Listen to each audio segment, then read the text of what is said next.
Hello. All right, this is a video on elasticity. So we're going to talk today specifically about elasticity of demand. I'm going to try to make this a 10 to 15 minute video, and we'll go over primarily that. And the reason is elasticity of supply is pretty much the same concept. It's just when you're talking about supply, usually, they would have the opposite response that demand would have, right? So elasticity of demand, price elasticity of demand, that is a measurement of how consumers change their consumption behaviors of a given good as the price changes, right? So let's talk elasticity. First of all, it's in, epsilon, right? This is usually in that symbol, STICITY, okay? So elasticity, and so let's go back to our supply and demand curves, right? Got a supply curve, upward sloping, and demand, downward sloping, right? Got our price and quantity. So remember that this curve represents individuals' willingness and ability to buy the given product at the various price levels. Every individual has their own willingness to pay, right? So we could go over whatever the good happens to be, a Starbucks coffee, and individuals are willing to pay different prices. Starbucks is willing to supply certain different amounts at different prices, and the market provides us with an equilibrium price. And because the market is provided with an equilibrium price, we have consumers who are willing to pay much higher prices, but they pay the market price, and Starbucks is willing to supply various, or you say other coffee shops as well, right? Various amounts of product at lower prices, but they get the higher price. So this, each side of this curve, the supply and demand, because we have a market equilibrium price, P star, everybody wins. We have what's called a consumer surplus. That is the difference between the actual price and what people are willing to pay. You're willing to pay $5 for a drink, but they sell it to you for $3. You have a consumer surplus of $2, 5 minus 3, right? And the price is $3, they were willing to supply it at $2, but they were able to sell it instead at $3. They have what's called a producer surplus of $1, right? So these are important ideas, because when we get into, hopefully we'll have time in this video to get into tax policy and how the elasticity and what the shape of the demand curve, how that determines who pays the tax, right?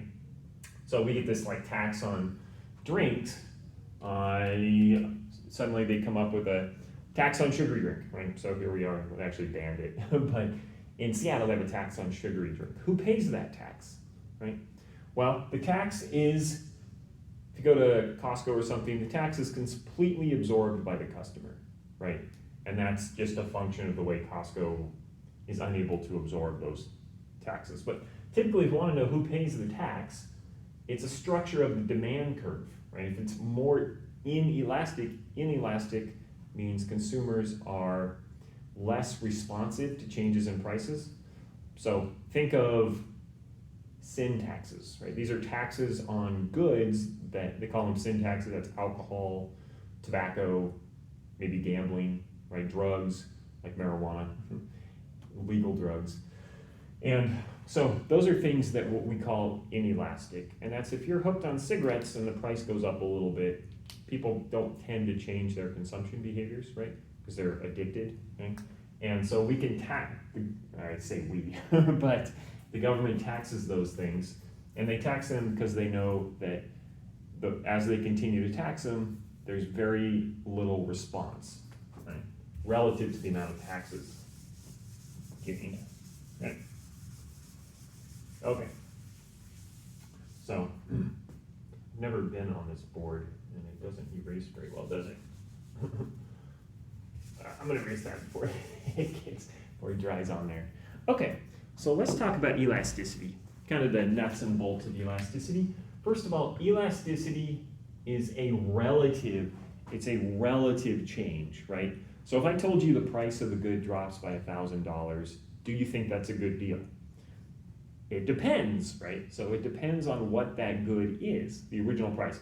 If it's a car, typical car might be $30,000, so 3% decrease. It's not bad, it's pretty good. If it was a used car, maybe a $10,000 car, it drops by $1,000. That's a pretty good deal, it's 10%, right? What if it's a house? $1 million home goes down by $1,000. Nobody will even notice, nobody cares, right? So that will have, so it's very important that we understand elasticity is the relative in quantity demanded, in this case price elasticity of price, right, so demand, over the percent change. This is delta, it's a symbol, Greek letter delta, right? Alpha, beta, gamma, delta, epsilon, right? So we use a lot of Greek symbols in here, okay? And it's over the percent change in quantity demand divided by the percent change in price of the good, okay? And there's a midpoint, so if the price of a good goes from $3 to $4 and then comes back to $3, do you think that demand will return to normal? I don't think so, okay? But there is something called a midpoint, and that is if the price goes from, say the price goes from $3 to $4, and demand goes from maybe 100 to 75, okay? Now, if the midpoint would look at the average price changes, okay? But I think that it's better off to look at the relative, so I'm gonna get a different number basically, right? So if I look at, it goes from $3 to $4 and the demand goes from 100 to 75, what would happen if the price comes back to $3? Do you think that demand is really gonna go back to 75? 100, I mean? This is kind of a good question, going beyond elasticity. Do you think elasticity as the price goes up isn't going to be the same as elasticity as the price goes down? First of all, mathematically, it's not, right? And do we want to do that now? Well, I don't want to do that now, but because we'll get into it. So let's like set this aside. I want you to think about that for a moment. If the price of the good goes from $3 to $4, the demand goes from 100 to 75. If the price goes back to 3, do you think the demand will go back up to 70, up to 100? Kind of a good question, right? And I would say, number one, it depends on how long the price has changed for, right?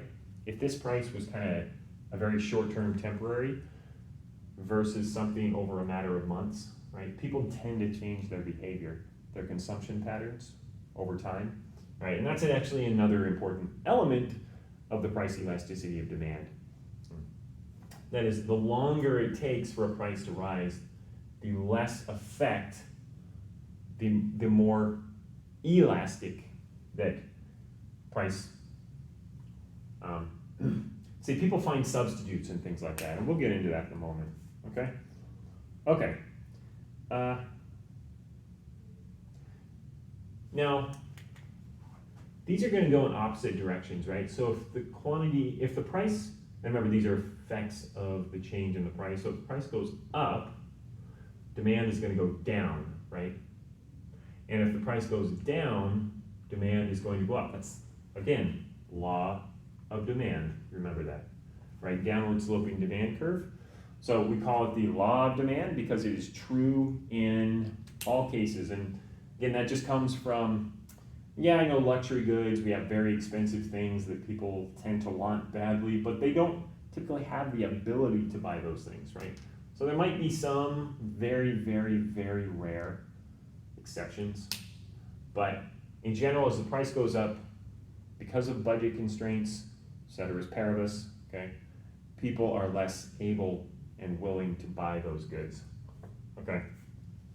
Okay, so again, they go in opposite directions. And what we're going to do is we're going to eliminate those negative signs. So elasticity is always just in absolute value, okay? So we're looking at, because elasticity is always negative, they always go in opposite directions, price elasticity, then we're just gonna look at, I just wanna know the elasticity. I don't wanna know that it's negative. That's just given, right? It's redundant. So it's always positive. Elasticity relative to the number 1. Okay. So if elasticity is greater than 1, that is the relative change in demand. Let's say the price goes up 20%, okay? If the change in quantity demand goes down 25%, then the change in quantity demand is greater than the change in price. So this divided by this is greater than 1. That's called what? It's called elastic, right? And that means people are very sensitive to price changes, right? So I think we have some examples here. So trying to think of one off my head really quick, but soda.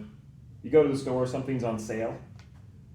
People tend to change their consumption of that good significantly, right? We're going to have things like cross-price elasticity as well as another element of elasticity. So if the price of Pepsi goes down, right, it's on sale for a couple weeks, then people will probably buy more of that. Okay, sometimes you can get the 6 packs a bottle on like 4 for $10 at Fred Meyer, and that is an incentive. I'm not going to buy it at regular price, but if it goes down by 50%, I'll increase my purchase infinitely because I will go from 0 to something, right? But across the board, what happens to the change in demand? Now the price went down 50%, right? What do you think happens to the change in the quantity demand of that soda? Does it go by more or less than 50%? Let's say it goes up by 60%. The stores see enormous increases in sales. Then that would be, at that point, again, we're talking about specific changes. So elasticity is different at different price levels. But at that point, that would be considered, right? So this went down, then this goes up. So opposite directions. So we have an elastic good. If it's elasticity equals 1, remember elasticity is always greater than 0, right? So 0 is less than E is less than 1. So if elasticity is 1, that's a 1-to-1 percentage relative change ratio, 1-to-1. That's called unit elastic, right? Okay. We also have something called infinite elastic. That is, a small change in the price will cause people to buy none of the good. Very rare. If you remember when I guess maybe we will get into the consumption of, or demand for commodities, like farmers. So my dad's a farmer. He's got grain. He takes it to the silo. They say, this is the price. And if my dad says, no, I want 5 cents a bushel more, they say, well, we're not going to buy it, right? All demand for his goods goes away. Those are price takers, okay? So that's just an example of something that's infinite elastic. Infinitely, what should I say? If elasticity is between 0 and 1, which it's always going to be greater than, that is, again, the absolute value of the number, okay, is between 0 and 1, then that's called inelastic. And again, that goes towards things like syntaxes, syn products, right? Things that people are addicted to very heavily. Those cigarettes, the price of cigarettes goes up 10%. They'll probably see a reduction in demand by significantly less than 10%. Gasoline, okay? The price of gasoline in 2008, if I try to remember my numbers, I might have it on here if I wrote it down. But I think the price went up about 100%, okay? And demand went down by about 5%, right? So the price of gasoline over the last few months here over the last year has almost doubled. So gone up 50 to 100%. Consumption of gasoline has gone down very little, right? And the reason is it's a necessary product to get around, right? So you've got a, whatever kind of car you have, you're going to be no doubt putting gas in it. You want to get to work, you want to get to school, you want to get to whatever it is, you're going to have to buy gas, right? Now people will try to find ways around that, but it's not something you can really avoid, right? So gasoline is a highly inelastic product. So gasoline is probably, I would estimate, far below 0.1, right? Now you kind of wonder, why haven't companies raised the price of gasoline a lot? They can make a lot of money, and we'll kind of get into that. But it's all about competition, right? There's a lot of competition in the oil sector, a lot of pressure to keep prices down. If prices go up too much, people will look for substitutes, right? If prices spike for a short time, people will try to drive less, but maybe just a little bit. But in the long run, what they'll do is they'll try to find other ways around buying gasoline. Maybe they'll get more efficient cars, and let's say battery-powered EVs, electric vehicles, have been popular, but in terms of price, they're not, and functionality, given that my wife drives one, it's not a good, there is no perfect substitute for the gasoline-powered engine, right, the internal combustion engine. So it's very difficult to replace, right? But if gasoline prices were to go to $5 and $10, people would look to substitute goods at much greater levels, right? Okay, so let's do some example here. So I've got a product here that's going for $2, and at that price, Q is 10, and the price goes down to $1, and quantity goes up to 20, right? So what is the elasticity? Well, elasticity, again, it's a percentage change. So how do you find the percentage change in quantity? You find the new minus the old divided by the old. So that's new minus old over old. Okay? And then same thing with price. The new price minus the old price, 1 minus 2, over the original price of 1, right? So, what's old? Was 2. There we go. So it fell by 50%. So, right? It fell. So that's -1 over 2 is -1/2. Again, we just ignore those negative signs because they're just redundant. Okay. And then 20 minus 10 is 10 over 10 is 1. So what is my elasticity? 2. Right? And so what I saw is a 50% reduction in the price caused a 100% increase in the quantity demanded, right? And that means my elasticity, the number is 2, which makes it elastic, right? So very elastic. Now, we have to understand cost structure, things like this, but what we can say is what would happen to revenue in this case if it was elastic, okay? That is, the price fell, so I'm not going to be able to tell, I don't know what happened to profit, but I can at least give you a revenue test. The price fell by 50%, but I sold twice as much, right, at half the cost. Am I going to make more money? Well, you can go $2 at 10 is 20, and 20 at 1 is 20, right? So no doubt I probably lost money, right? That is a pretty big swing, but here my revenue didn't change, right? $2 a piece at 10 and $1 a piece for 20 is 20, so I have an unchanged revenue. So what I should do is I should measure much smaller changes in the price. But typically if it's elastic, at least it's smaller changes. Elastic, you can drop the price. In this case, I didn't lose any money anyways, right? Why? I probably did because my cost structure, I don't know what happened to that again, right? But if my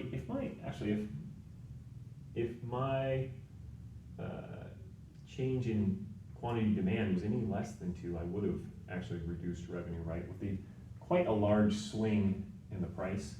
But here, even though the price was half, I made the same amount of revenue, right? So typically we can do revenue checks, and at an elastic point, you can lower the price and make more money by gaining market share. I gained a significant amount of market share. So if something is elastic at small price changes, okay, the price goes down, revenue will go up. If it's unit elastic,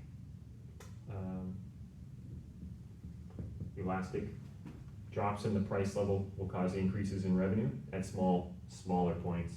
We could do this again with what if we went down to 150, right? 25%. In that case, I would have made more money. So this was $1.50. I would have made more money, right? And then if it's unit elastic, that is a 1-to-1, a fall in the price by, let's say, 10%, and an increase in demand by 10%.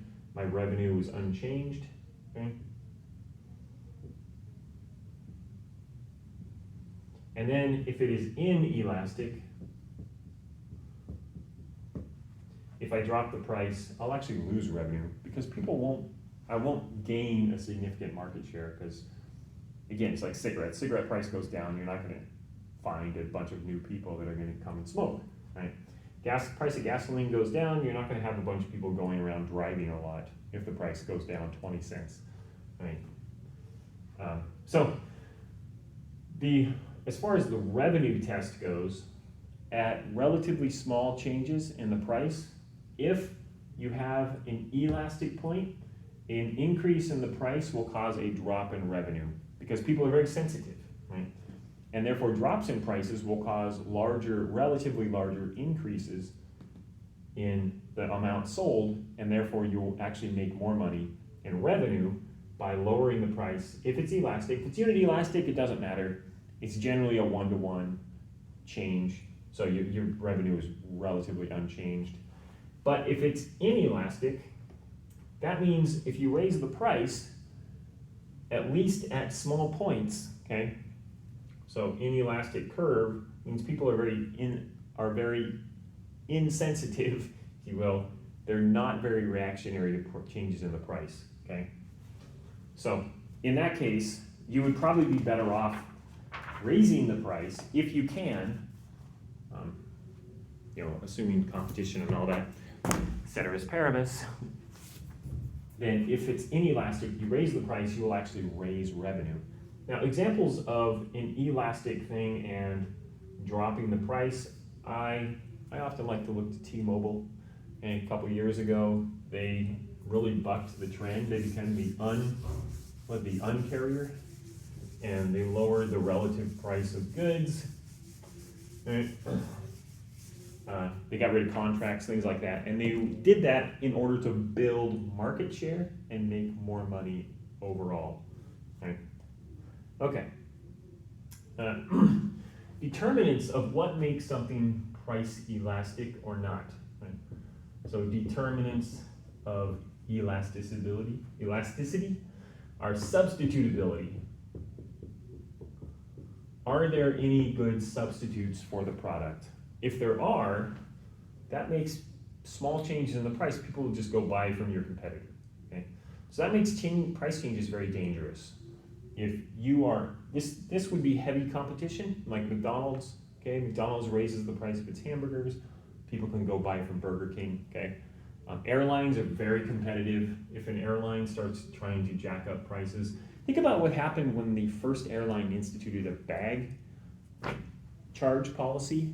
Right now, all of them do that, but nobody wanted to be the first mover because they were afraid of losing. What if the other airlines don't follow suit? Remember, collusion's illegal. Okay, so that pissed a lot of people off, right? I'm not happy about bag fees, right? So now what I do is I generally try not to bring a bag, right? So we all try to do carry-ons, and there were other effects. People don't want to check a bag, so they bring a big fat carry-on. It takes them 5 minutes to try to cram it into the overhead, right? So a lot of other things happen. But a lot of carriers do have I think it was United maybe, that first charged for a checked bag. And what that happened is a lot of airlines immediately followed suit. Also, during 2008, when oil was so expensive, they had fuel surcharges. This angers people, and so when they do that, they tend to lose market share initially, but, whoops, shouldn't erase that. I'm just gonna go some other things. So, they're very elastic. And so they didn't want to do this. They only did it because they felt desperate and they thought other airlines would follow, right? Again, it's that first mover. Everybody wanted to do it. Nobody wanted to be the first one to do it. As soon as somebody did it, everybody else followed suit. And eventually get to the point where I think Southwest is the only one that doesn't, right? Okay, other things, proportion of income, okay? So something that's a large share of your income, small changes are very, very big, right? So like when people refi their mortgage, a mortgage is a large share of your income, hopefully no more than 30% or so, right? But if you have a small change in your mortgage that, let's say, goes from $3,000 to $3,500, or if you can bring it from $3,000 down to $2,500, that's not going to change it is going to change your overall buying habits, right? Because it increases your income. That's when we get into income elasticity. But it does, things that really affect your budget are going to make you more sensitive to those price changes. Yeah, it's like mortgage only because it's a large share of your budget. It's not gonna make you go buy more homes. But I will say, as interest rates drop, because it is such a big part of people's incomes, in general, more houses sell, right? What is it? For every 0.5% to 1% fall in the interest rate, it allows a given income to increase the price of the home they can buy with a given monthly payment by about $50,000. So, let's say you could afford a $500,000 home and interest rates fall by 1%. Now you can afford a $550,000 home by paying the same monthly payment, right? So that has an enormous impact on the price of homes as interest rates come down and as interest rates go up, right? So what's going to happen next year when interest rates no doubt are going to start to rise? What's going to happen to the price of homes? Luxury versus necessity. If you absolutely need it, you're going to be less reactive to a change in the price, right? So we could go to, what was that medicine, the company that had the injector for anaphylactic shock? Right? So they somehow got a patent for something that, I think it didn't even have a patent before, but anyways, it was a whole mess. And they drove the price up like tenfold, right? What happened to demand? It would not have increased very much because it's a necessity, right?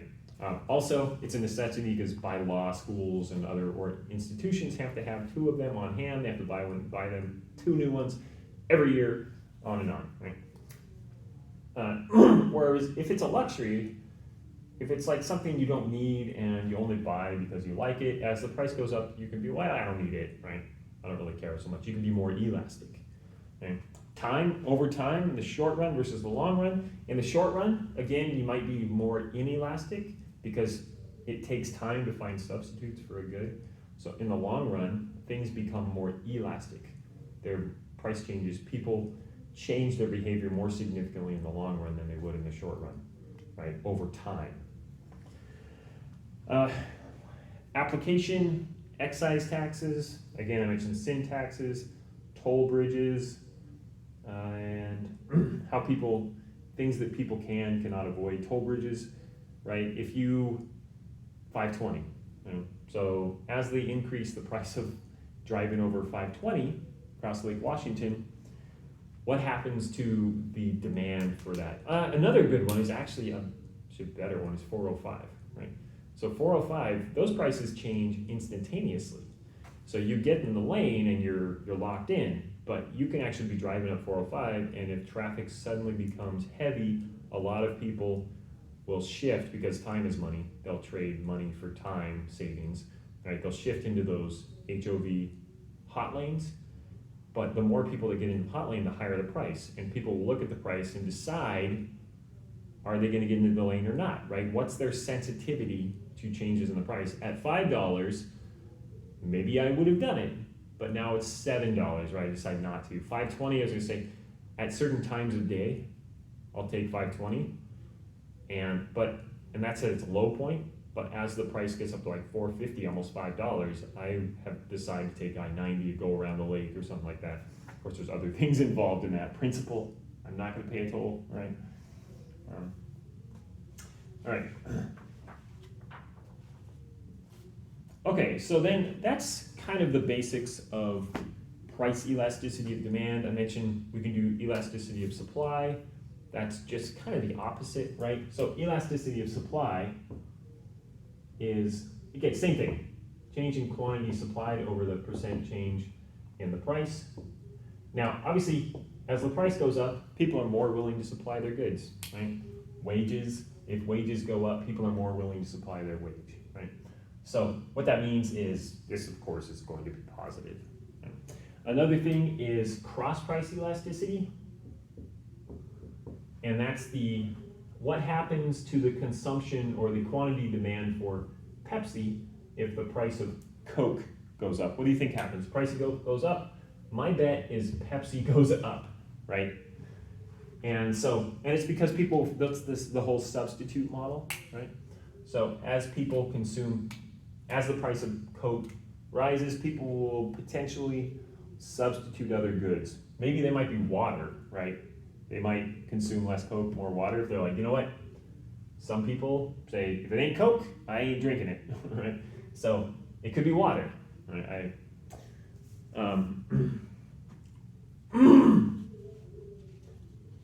All right, and cross-price elasticity, again, substitutes. We also have complements, right? So if the price of coffee and creamer, so if the price of coffee goes up, what happens to the consumption of creamer? That's, again, going to go down most likely, right? Because unless you're drinking creamer, if you're going to drink less coffee, you're going to drink less creamer, right? Income, we've got we've got the elasticity of income, right? Income elasticity of demand, that is. And what happens to the demand for goods? You've got what's called normal and you got normal, inferior. Inferior goods. Normal goods are things that as you get more income, you consume more of them. This would be like pizzas, hamburgers, and steak, lobster, fish, right? Inferior good is things poorer people, like poor college students eat, top ramen, right? These are inferior quality, things of inferior quality, and hot dogs, things like that, things that are just cheap. You only eat them not because they're good for you necessarily. I just read that a guy lived for an entire year on junk food from Six Flags. Six Flags had like a $150 plan. You could go every day, and it included lunch and dinner. And so he actually worked at an internship, and he was able to save so much money, he paid off his debt. So at lunch, he'd take his lunch, he'd walk over to the park. He was only 2 minutes away. Included free parking, so I think he'd drive over to the park. He'd go eat lunch, go back to the office, and then on his way home, stop it. And all they had was hamburger and fries and pizza, I think. So he just ate garbage for his, but it's kind of inferior goods, right? They were free. Now, as he paid down debt and maybe his income started to go up, at least his disposable income, he probably ate more quality normal goods. Right? So something to think about. You can find these little tricks of ways to live for free on other people's dime, right? If they're offering it to you. So that's complement. If they're independent goods, then there's really no change, no associated change, right? Price of Coke goes up, your consumption in bread probably doesn't change, right? The last thing I'll do in this video is I'll talk tax policy, because I thought this was kind of interesting. Okay, so let's say you have given good is supply and you've got an inelastic demand curve, okay? So this could be alcohol. And the government says, we're gonna impose, so this is our P star, and I've got my supply equilibrium, right? Q star. So this is where we all start out at. The government says, all right, we need to raise some funds. We're gonna impose a tax, okay? And that tax is gonna be some given amount, okay?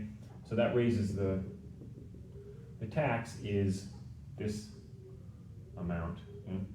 So if this was, let's say, $6, okay? And this was 1,000 per hour, month, whatever, okay? And the government wants to impose a $2 tax, right? Who pays the tax? Well, that depends on the ability of the producer to pass along that tax to its people, right? So if the price were simply to rise to this level, you'd have a supply, you'd have an actual demand, you would have what? Supply is greater than demand, you'd have a surplus, right? But obviously, because the tax is going to a third party, it's not going to the supplier, right? They're gonna have to find a way to move along that demand curve, right? So that they can get to where the price that they are going to get for the good is equal to what they're willing to produce at that price, okay? So maybe 950. And that's what people are willing to consume at some price level, okay? And so they would look at their structure of their curves and they would shift their supply curve back, supply prime, S prime, right? So that they can get to a point where the difference between the tax plus the price that their good, that they get, so this is how much they get for their good, right? Let's say $5.50, and a tax of $2 is $7.50. Right? So this tax. Okay? So what you get is you have an initial equilibrium, $6, a very inelastic demand curve, meaning they are able to pass most of the tax along to the consumer. However, because it's not perfectly, if it was perfectly inelastic demand curve, then any changes in price would cause no changes in demand, meaning they could pass the entire tax to the consumer, right? But they can't just absorb it, and they can't continue to produce the same amount of goods because there's less demand, right? So, $6, if they just jack it up to $8, well, who's willing to pay $8? These people, right? So less people. So if they were to just jack the price up to $8, add their normal $6 plus $2 tax, well, this is the amount they'd be supplying this amount, right? There would only be that much demand, you'd have a surplus, right? And so they are going to, in order to get back to an equilibrium-ish point, they're going to reduce their supply, move up the demand curve to the point where you have the tax plus the price they get for their good equals $2, and that means they're actually getting less for their good, and the consumers are paying more. So remember I did the consumer surplus and producer surplus, okay? So I have my new curves here, and let me see if I can get some different colors.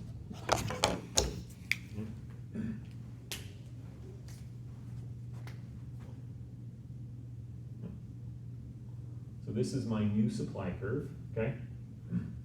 And my new price that goes to the supplier and the price that's paid by the consumer, the difference being the tax, right? And so I have this, how much tax is raised? Well, that would be the $2 times the number of goods produced, which let's go back to 900, make it a nice easy tax equals 1,800, right? So the government raises $1,800 per month, week, whatever, right? And the supplier formerly, the could figure out how much. So this would be the original consumer surplus would be the area below the equilibrium price and above the supply curve, right, would be the producer surplus. And the area above that equilibrium, below the demand curve, would be the consumer surplus, right? These people are willing to pay a lot for their goods, but they had a low market price. Now, what happens when this tax is imposed? You get a shift of the supply curve and a portion of the tax, and what you get is you get a loss. Notice this area is a loss of producer surplus. This area is what's lost to consumer surplus.